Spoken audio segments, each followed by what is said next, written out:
Hello and welcome, boys and girls, chaps and ladies. For those who don't know, I do put it in the description in every video, you know, just to advertise myself a bit better, but I am a serving officer in the British Armed Forces. Now, I won't specify where exactly, but what I thought would be an interesting thought experiment to do is to look at Broken Arrow, to look at British Army tactics, and see if the two can, you know, meet in the middle, or perhaps that maybe we can learn some things from real doctrine, real world stuff, and apply it to the game. Now, I've chosen the Airborne because firstly they look really cool. I love the face paint, i.e. the cam cream, and the scrim that they put on their helmets, which is something the British do. They also have a very similar sized section or squad to ours. We go for 8 to 10 men roughly. They've got 9, perfect, down the middle. And 2 machine guns and 1 bit of AT, which is not something you see a lot, especially not in light infantry platoons. But yeah, why not? I'm sure in a real war we'd all be issued one of these. Anyway, bear with me, because I do want to talk about first the structure of the British forces and show you a demonstration of that in Broken Arrow, but I also want to talk about some of the tactics and rules that we use. I do genuinely think that by the end of this video you will potentially pick up 1 or 2 useful tricks, or at least something for you to try. Stay with me and let's get into it. So I thought it might be interesting to tell you about the British Army and the British Armed Forces and how they operate, and whether this will work in-game. The tactics that we get taught at the academies, that we train for, yeah, I mean, spoiler alert, no, of course they don't. But it's interesting to put a few, like, make this a thought exercise and basically talk about stuff that we have. I think before we talk about tactics, it's best to understand the British layout and structure of the battle groups. So when we zoom in to a single squad, we call it a section. A section is typically between 8 and 10 men. Here we've got the Airborne as the perfect example. Beautiful looking lads. I chose the Airborne because they are kind of the most similar to British. When we look at them, they've got 9 men, usually we go for 8, 2 machine gunners and 1 bit of AT equipment. Also, their uniform is similar to ours because we both use MTP, which is multi-terrain pattern, and they have scrim on their helmets, which is something that we really like to do too, as well as cam cream makeup for men. So yeah, here's your typical infantry section. The section will be commanded by a corporal, and the 2 IC, second in command, will be a lance corporal, basically the 2 lowest ranked NCOs in the British Army. The rest will be privates, and they're usually going to be armed with rifles. When we scale a section up, a section is rarely on its own, rarely will it operate on its own. You will have a platoon, and a platoon is essentially 3 sections, so with an officer commanding it in the middle. So like we said, that was a corporal and lance corporal commanding that one. Here you'll have an officer, usually you know, a lieutenant, second lieutenant, or a captain commanding a platoon, which is 3 sections. He will also have the platoon sergeant to help him out with those duties. When we scale it up again, this is when we get to the company level. And as you can see, here we have basically 3 platoons. But this time with a headquarters as well, the company HQ, which is going to be commanded by another officer. However, this time it's going to be a major, which is an OF3 in NATO ranks. The major is going to have a company sergeant major, the highest non-commissioned rank, basically a warrant officer, or ER9, I think it is. Somebody fact check me. I think it's an ER9. Which is the NATO designation.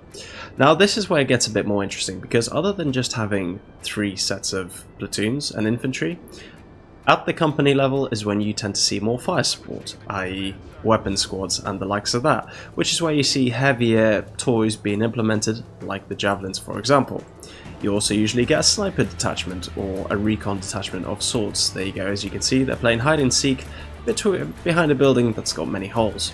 Not the best snipers in the world. Yeah, I had to use Miller from the campaign as the sergeant and the Russian officer because there's no American ones, annoyingly. But yeah, this is where you get your company HQ. Again, you can also have attachments of artillery or usually mortars, a mortar detachment in your company as well. When we look at cavalry and basically wheeled vehicles, things get a bit this is kind of similar, but they get a bit more complicated. In the British Army, obviously, we use Challengers, which, you know, for all intensive purposes, the Abrams will do just fine for the demonstration. And a tank platoon is usually... sorry, tank section. Ooh, this is where I get confused, because I'm not an expert on armoured vehicles, I'll be honest, or, well, especially not when it comes to actual vehicle movements. But this is a tank platoon, as far as I'm aware, and this would be an armoured company. Obviously, an armoured company doesn't necessarily have to have the same type of armour, or necessarily the same type of vehicle. The lighting's a bit weird here. Oh, Bradley looks very dark. But essentially, just 3 sets of armoured vehicles. Again, does not have to be a tank, unless it's specifically a tank company. But armoured companies do have a mix. And let's be real, the British Army doesn't have that much equipment to play with anyway. Most of it will be broken down, so this could be a company or battalion in itself. Now, I would like to point out quickly that all of this is public information. I'm not revealing any secrets or anything like that. This is all very standard doctrine that's been around for, well, quite some time. When we zoom out even further, say this is one company, this is another, and this is another, potentially you get to the battalion level. So battalion will actually have a very wide range of companies. It could have 4, 6, 7, 8, and when you get to regiment, or you know, even bigger like division, the numbers get even crazier. So we're going to max ourselves out at this battalion level. As you can see, in a battalion you're also going to have an engineering support group, proper artillery, which does include AA, and a recon detachment, a specific reconnaissance platoon, as we have as such. When I forgot to mention that armoured platoons, etc., tend to be called squadrons from the cavalry days, you know, like cavalry squadrons as opposed to cavalry platoons. When we look at aviation, it's interesting that in the British Armed Forces, Apaches and attack helicopters belong to the Army, whereas things like Chinooks, they belong to the Royal Air Force. So when these two mix, I mean, there's never been any issues of these mixing, but it's just interesting that the ownership changes. I do think helicopters should be, you know, either fully under the RAF or fully under the Army, but that's obviously way, way, way above my pay grade. Apaches typically, they operate in a pair, and the Chinooks, I mean, yeah, it depends on the tasking. There's obviously a lot of other helicopters that we can use, but ultimately the helicopters are similar to the American ones, and obviously exactly the same in this situation. Now, when it comes to the C-17, which obviously the RAF has 4 C-17s, I think, top of my head. I could be wrong. Feel free to fact check me. But C-17s are really cool. Obviously, they're going to fit 2 tanks in the back of them. And again, they are operated by the RAF with the 2 pilots in here. I've been inside one of these. They are actually super cool. So yeah, that's an Air Force asset for sure. Ships are obviously part of the navies. This is not a British ship and lacks any flags, which is... ah, there we go. There's the flags. Cool beans. They don't flicker with the wind though. But usually you'd hope to see some more insignia for sure. Anyway, the Navy obviously is in charge of all the ships. However, the Navy also does have its own fleet air arm, and of course its own infantry in the form of Marines. Obviously ours are called the Royal Marines, but I'll be honest, I am definitely not an expert when it comes to... oh, my Sentinel got destroyed, probably out of fuel, talking too much. But I'm definitely not an expert with how Marines operate, but usually I think on the bigger ships they'll have a platoon of basically heavy infantry. They are very specialized infantry, and there's a lot going on for them. So this is the structure of the British Armed Forces. What's next? What's next is doctrine and tactics, which is what we'll go into now. So, combat and tactics. This squad is looking at a Russian squad, or let's just call it the enemy squad, because we obviously don't want to make this political. When we look at an enemy squad, we got to choose whether, first of all, we want to actually engage it. And the answer in this situation is no, absolutely not. The British Army operates on a 3-to-1 ratio, meaning that if we have the option of engaging and we do not outnumber the enemy 3-to-1, we choose to walk away. We would walk away, all in the platoon, so remember the section would not engage a single section, and we'd call the platoon to engage one section. Obviously, if for some reason the enemy has occupied a position with a platoon, we would then escalate it to a company level and get, again, 3-to-1 outnumbering in order to safely engage the enemy and minimize our losses. How would we actually do that? Okay, so let's go back to the section level. Obviously, this isn't... Basically, a section is 2 fire teams, right? Which are represented by the mech riflemen. So the fire team would be, you know, fire team Charlie and fire team Delta. So how it usually works in very simple fighting maneuvers, section battle drills, is one section would provide some covering fire, whilst the other one moves up. They provide the covering fire, keep providing it. I'm up, he's seen me, I'm down. I'm sure every serviceman's going to be cringing hearing that. These guys take over covering fire, and these move up. This is called pepper potting, and essentially you never move unless you've got some sort of machine gun suppressing fire on the enemy. If you don't have any suppressing fire, the enemy is able to pick you off as you advance towards them. Obviously, an even better tactic is, whilst these guys pin a section down, an enemy section down with, there we go, AT4 fire as well, sure, why not? That actually, you go around the flank. I'm running out of land here. You go around the flank, like that, come on, run, run, run, and you provide fire support from the side as well. Basically, ideally, killing the enemy before you actually have to close with them. Failing this, for some reason the enemy's entrenched or whatever, you're going to have to go to close fire support, in which point you get your grenadier, aka basically the guy with a grenade on him, to run in, chuck a grenade. You and the section commander will clear out that position in close quarters fighting, which is not ideal and very, very dangerous. So there we go, you've fired enough, well done. The position has been neutralized. Essentially what happens then is, following the proven route, because you don't have, you know, there's areas mined or whatever, following the proven route, you guys will reorganize, link up with your section, and the fire teams will be reunited to form one section again. But again, remember, we have to outnumber the enemy 3-to-1. So what happens when the enemy has a section of their own? Okay, cool. This guy, the scouts or whatever they have, this section on their own, have retreated. Now it's time for a platoon to take this position. The officer, by the way, will never be the first man into combat. Of course not. Why would we do that when we have these fine chaps to do the job for us?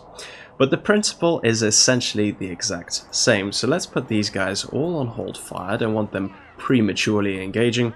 We'd obviously set up a squad. Are we within firing distance? No, we are not. Okay, we'll set up a squad to be within firing range. We'll set up a squad on the flank, again, and we'll keep one squad with the officer in reserve, or the platoon sergeant, to be fair, more cases than not. The officer will probably maneuver between the sections, right? So make sure that everybody's on top of the plan before actually springing into combat. But it's going to be essentially the same principle as we've established. One section, which we'll call this one. This can be 2 section, this can be 3 section. One section will advance into contact, so we'll put that. As will these guys on the left flank. We can switch hold fire off, of course. And essentially, these guys will stay in reserve, supporting the enemy, the friendly positions. There we go. We've engaged the enemy with machine gun fire. The enemy is obviously going to return fire, and we are probably going to start taking casualties ourselves. Obviously, you won't form up directly behind them, but the landscape here is a bit tricky. Let us go here then. Officers don't run. Interesting. There we go. We've got a flank going. Let's get yourself into contact so that we're supporting our teammates who are taking casualties. Now that these guys are taking casualties, it's a great time for these guys to smoke out, bug out, and put in the reserve section into here. So here we go, the reserves are going to step up into that position and continue firing on the enemy. So with these tactics, you've always got a rotation of troops. Obviously, you know, one man down, you can treat him. And you wouldn't treat him really up until the end of the firefight, but essentially this is how the 3-section platoon works, where you have one in reserve ready to rotate. If a section runs low on ammo, again, these guys are going to be back here treating wounded and bombing up, i.e. refilling magazines, etc., whilst these guys are fighting.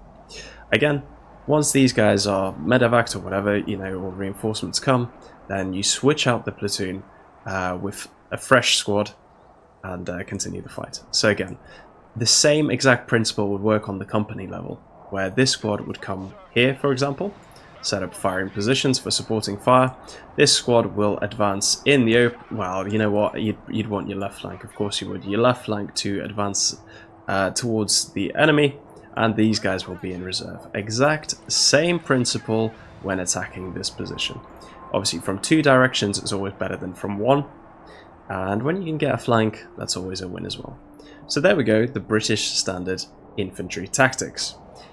Again, when we escalate this to friendly drones, when we escalate this to a battalion level, aka again with all of these combined arms, that's when you get more of a broken arrow styled game. Obviously these tactics that we've got going on here with the 3 versus 1 is never going to happen. You're never going to be in that perfect mirror match. However, if you do outnumber the enemy and you see that, oh, there's a great chance to take that position, don't just sit there, absolutely go for it and take it. So, 3-to-1 rule is a good rule, but it's not always possible in the game. So what happens when you've got a battalion? Well, that's the thing we can take a look at next.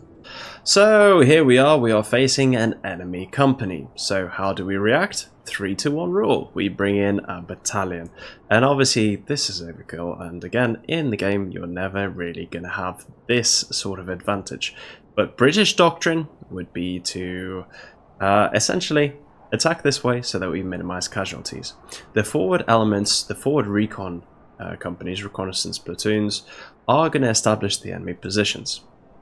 After which, naturally, what is going to happen is as much artillery as possible to soften up the targets, basically to minimize casualties for our guys. As you can see, we've got the platoons spread out, so the forward company, obviously we'd have another 3 companies of infantry to support them, with the officers, with their HQs. So here we have the infantry company, with attachments of weapons support and airborne snipers, helping the recon as well for this company. The other 3 companies would all have their own thing. The companies would also have their own mortar team, for example, as we see here. Now, the battalion itself is going to have heavy artillery and armor support as well. The engineers, now engineers really aren't used in real life as they are in the game. They are not designed for frontline fighting, more for still very capable frontline infantry, don't get me wrong, but more for building stuff, repairing, demolition, EOD, lots of different jobs. Although interestingly, EOD, which is basically ordnance disposal, explosive ordnance disposal, that's actually done by the logistics in some branches of the army. So yeah, very interesting mixes, and a lot of regiments have their own nuances there. So there we go, here's the major, well, that's the major, the officer there, the company commander. Again, we imagine there's going to be another 2 companies to his right at the least. We know where the positions are. The company mortars are going to engage their company that they are fighting. So there we go, they're going to start firing. And this company is going to attack these guys only. So there we go, this is going to be the same principle of one section's fighting, one's giving fire support, and the other will be held in reserve, perhaps here. The forward elements or the recon is obviously not going to engage, it's not going to be discovered, it is just going to stand still. It looks like all those mortars are missing apart from they killed the officer. Killing the officer is quite a good thing to do in a military sense, but clearly we don't have those in game, so it doesn't really matter. And it's not nice to think that I'd be the first one to get targeted on the battlefield. However, that is how it goes. So there we go. The platoon is moving up, sorry, the company and the platoons within the companies are moving up to contact on this position. Simultaneously, by the way, these will also be getting shelled, and the division is going to be given fire support with the heavier artillery. There we go, boom, let's hit that target. Essentially, once you pepper the officer was dead straight away there. Once you pepper the position enough, there we go, it looks like they're set up in a nice harbour, so triangle, protecting all sides with the machine gunners on the tips of each triangle. You're essentially going to give them a good fight and take them out. Remember that even when you have the platoon drills and the company drills, you still have the section drills like we discussed earlier with the fire teams going on all at the same time. Alright, let's pick up the pace and get this fight over. I am doing a very simplified version because I do not have the capacity to micro all those units, but there we go. Are you going to engage or what? There we go, finally. Better late than never. And the forward elements are going to come under attack. Again, this would usually be in reserve. Whoa. This would be in reserve back here. The weapons squad would definitely be in reserve, just providing the M240. Basically, it's the same as a GPMG fire support. But again, nobody has the ability or time to micro that hard in this game. Yeah. So essentially, do real-life tactics work? I mean, in principle, as we can see, yes, successfully I am defeating the enemy positions, which is ultimately what it's all about. By the way, if you are doing a contact and your ratio from 3 to 1 is now ruined because another company or platoon has entered the picture, at this point you would absolutely smoke out, fighting retreat, get out of there, reorganize with the rest of the company, with the rest of the brigade, with the rest of the battalion, and get back into fighting positions. So yeah, that is essentially the short and sweet of it. And you know, especially the withdrawing from contact, tactical withdrawal. The British Army, of course, never retreats, only tactically withdraws. Is quite a good thing to have. Now let's look at things that we can do in game to make these tactics a bit more realistic or more usable in the game. So here we have the platoon, right? This is the new version of our platoon, which is suitable for the game. Essentially, you're not going to be able to outnumber the guys 3 to 1, so now it's about what units you bring. What I highly recommend is you still stick to the platoon mentality, but obviously you bring in more specialized troops within that to do the job that needs doing. So combat engineers are beautiful for taking out infantry.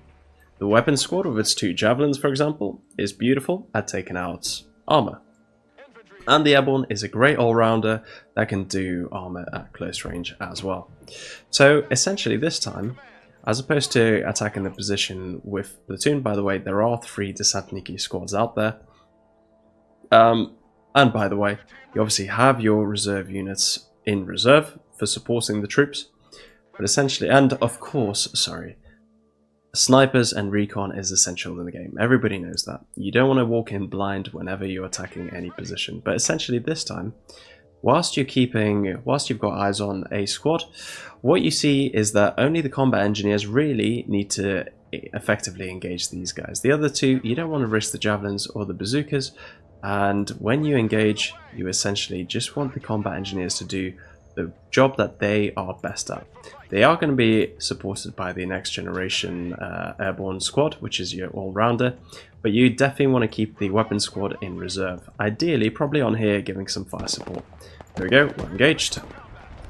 Engineers are making quick work of the Desantniki there, as are the airborne who are going to support the team there. Obviously, whenever you kill an enemy position, the best thing to do is anything but stand still. You either want to fight through the position, i.e. keep going and attack the next objective, or withdraw. Because ultimately what's most likely going to happen is an airstrike or arty or something in your last known position. Okay, we're going to keep advancing, so let's see what the next thing that throws at us. Obviously it'd be nice to get recon on these forests, but for some reason my snipers don't want to spot it. Okay, there we go. Now we can throw in our weapon squad to give that fire support with their 2 machine guns. Obviously, whilst we're waiting for those to arrive, we better smoke off and continue fighting. Right, engineers are going to fight those, and we're going to spread out now. This is where we spread out. Obviously, the engineers are better against infantry, whereas these aren't as good, so they're going to be better working together with the machine gun fire support. It's a very simple, low levels, skill. But obviously when you scale this up to lots of squads and lots of things going on at the same time, this is definitely the approach you want to have.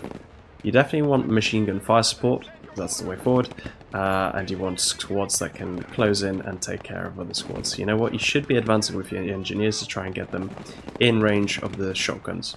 If you do that though, you might lose your machine gun fire support, which is not ideal. But there we go, shotguns opening up, we can engage this way.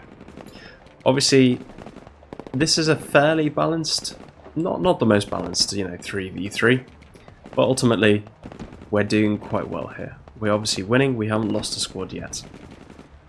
Once that squad gets dealt with, obviously the other 3 will gang up on them. Ideally, you don't want to be fighting 2 squads at the same time. You want to gang up on one, then gang up on the next one. Let's speed this up, because obviously the Americans are going to win this. It's just however many casualties that the other guys take. Yeah, let's get those snipers engaging as well. Just to speed it up, there we go. We've taken care of the enemy threat. Again, at this point, with your casualties so high, your only option is to absolutely get the fuck out of there, rearm, reheal, and get the other platoon to engage. So again, if you have a second platoon of these guys retreat, rearm, the second one steps up to fight the enemy position. That is the platoon mentality, and that is the British doctrine that you can potentially use or adapt to suit your needs in Broken Arrow. Again, when we're talking about this sort of fight, which is, you know, a pretty accurate reflection of the battles that you might face, obviously with a lot more enemy troops, but when you start bringing stuff like armor, etc. into it, it does get very complicated and very messy. I think where the British, you know, it's a very old army, obviously, and we're a bit more rigid in our adaptability to multiple threats. Again, when the enemy starts to have tanks, etc., or helicopters, air power, there really isn't a one-size-fits-all solution to everything. Obviously, you would have your Chinooks, though, in the back line, ready to do MERT, which is medical emergency reaction teams, basically getting casualties out of there, which Chinooks are great for.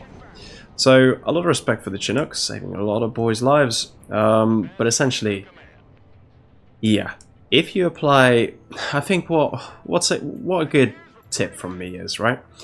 You use these sorts of tactics at the small level, and you scale it up to how it works best for you. But if you follow this rule, I mean, this is more aimed at beginners, by the way, not experts of the game, but if you follow these basic tactics of having these small squads and these platoon mentality with things in support, then it might work really well for you. I hope it helps anyway, and I hope you found, in all fairness, I hope you found the intro with me talking about the, you know, the breakdown of the structure quite interesting. But also let me know if there's anything you'd like me to go over, or anything I've missed. And anything I've said wrong, other serving members, I'm sure you'll be quick to correct me anyway. Thank you so much for watching. See you next time. Bye-bye.